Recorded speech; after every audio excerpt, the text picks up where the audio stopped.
to overhaul the institutional and operational framework of public procurement, which has been identified as the epicenter of corruption, conflict of interest, and abuses of office in the public sector, with a view to deploying digital infrastructure within the next 6 months. The aim of this measure is to provide an open and transparent public procurement platform which gives open, real-time, and end-to-end public visibility of public procurement from advertisement to award of contract, and to whom it is awarded and what amount the people of Kenya will pay. Number 4, I have engaged with the parliamentary leadership and asked Parliament to expeditiously pass the Conflict of Interest Bill with the explicit caveat that I shall veto any bill enacted if it does not establish the highest bar with respect to accountability, integrity, and anti-corruption. I will make full use of the power given to me under Article 115 of the Constitution to make sure that the bill meets the appropriate standards set out in the original bill. Number 5, while fully respecting the independence of the national justice, law, and order institutions, and pursuant to a commitment to consult and collaborate in leveraging their institutional capabilities in effective, expeditious, and conclusive investigations in respect of all active cases, it is essential for these institutions to provide a time frame to the people of Kenya, because that is what the people of Kenya want, within which proceedings shall be concluded, and the same timelines clearly communicated to the public. Number 6, about 400 billion shillings is spent on tax expenditure every year, especially on VAT refunds, a process that is largely opaque and with limited accountability. Within 90 days, I will be working with Parliament to provide a legislative and regulatory framework to make this process transparent, open, and accountable, with a view to reducing this huge public expenditure and direct savings from this exercise to the productive sectors of our economy. This is going to be a very important exercise of engaging Parliament in consultations with the people as to whether it is right for us to spend 400 billion Kenya shillings every year collected from the people of Kenya to pay a few companies on matters of VAT refund. Number 7, the government will also work with Parliament to tighten legislation to reduce and eliminate imports of goods and products already manufactured in Kenya, so as to promote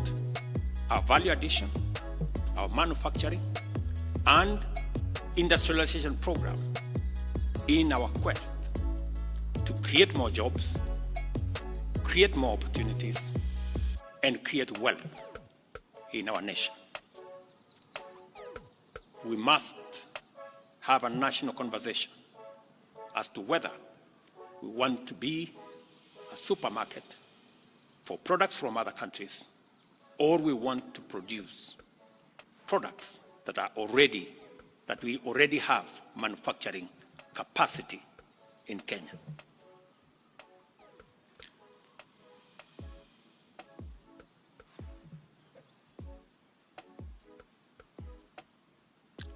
In my last address to the nation, I undertook to consult a broad spectrum of stakeholders from all sectors, levels, and regions in order to constitute a broad-based government. In line with this undertaking, I will be forwarding additional names to Parliament for vetting prior to appointment based on the understanding of the Cabinet's essential role in driving the transformational agenda that makes Kenya a better, more just, and more prosperous nation for all of us. Once constituted, the new cabinet will steward our transformation agenda that is already in place in providing effective and efficient public services, expanding opportunities for employment and wealth creation,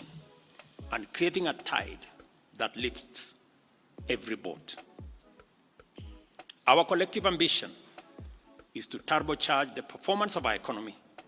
to achieve our universal health coverage, which ensures that no one is left behind or impoverished on account of healthcare costs.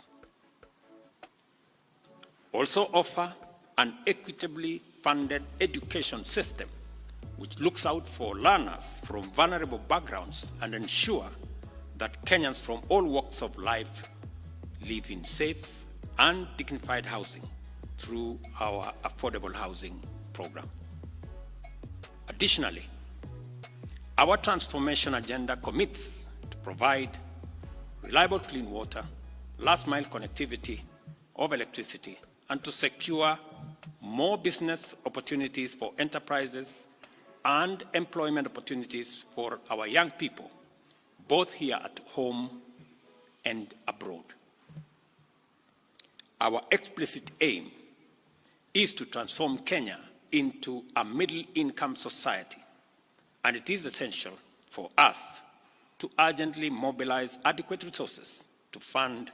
these necessary programs and projects. Consequently, after extensive consultations, I have nominated the following persons for consideration and approval by the National Assembly for appointment as cabinet secretaries. I commend the leadership of diverse organizations, both in public and private sectors, including political parties, for their encouraging response to my outreach to consult on forming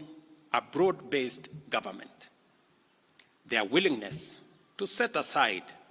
partisan positions and interests in order to join a visionary partnership for the radical transformation of Kenya is a historic gesture of their patriotism. I know and I understand acutely the huge expectation of the people of Kenya on me and this administration. And I equally understand that that responsibility can be made easier if we work together as a nation. And as I said, the opportunity we have to work together across political lines, across different divisions, is much more greater than the challenge and the crisis we have in our hands. I take this opportunity to express my appreciation for their commitment and reiterate my pledge to engage alongside them in a national conversation that is inclusive, citizen-centered,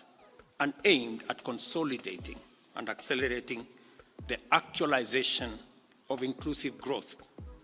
and national transformation. As I take this step,